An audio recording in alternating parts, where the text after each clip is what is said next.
Dega e shoqatës patriotike kulturore Muslim Peza Lushnjë zhvilloi një aktivitet prokujtimor në ambientet e shtëpisë së Kongresit me rastin e 106 vjetorit të zhvillimeve historike të Kongresit të Lushnjës, një ngjarje me rëndësi të veçantë për historinë kombëtare. Në këtë aktivitet morën pjesë anëtarë të shoqatës, qytetarë si dhe pasardhës të veteranëve të luftës, duke e kthyer këtë përvjetor në një moment reflektimi dhe nderimi për trashëgiminë historike të Myzeqes. Aktiviteti nisi me intonimin e himnit kombëtar dhe vijoi me diskutime dhe kumtesa mbi vlerat historike dhe patriotike të Kongresit të Lushnjës, si dhe rolin e tij në konsolidimin e shtetit shqiptar. Kumtesat u mbajtën nga profesor Xheladin Ceka. E pranishme në këtë aktivitet ishte edhe kryebashkiakja e Lushnjës, zonja Riselda Sefa, e cila përshëndeti degën e shoqatës patriotike kulturore Muslim Peza, duke vlerësuar ruajtjen dhe përcjelljen e vlerave historike ndërbreza. Në kuadër të ceremonisë u certifikuan 5 figura të shoqatës për kontributin e dhënë ndër vite, ndërsa u anëtarësuan edhe personalitetet e reja, të cilët tashmë i bashkojnë radhëve të kësaj shoqate, duke forcuar më tej misionin dhe vazhdimsinë e saj.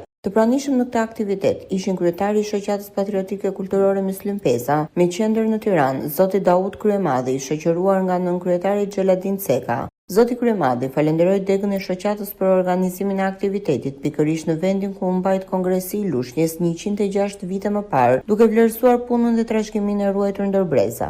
Kryetari i degës së shoqatës patriotike kulturore Muslim Peza, zoti Ali Haka, u shpreh për rëndësinë e këtij aktiviteti në një prononcim për mediat, duke theksuar vlerat historike dhe edukative që kjo datë mbart për brezat e rinj. Ai falenderoi pjesëmarrësit dhe inkurajoi anëtarësimin e elementëve të rinj në radhët e shoqatës.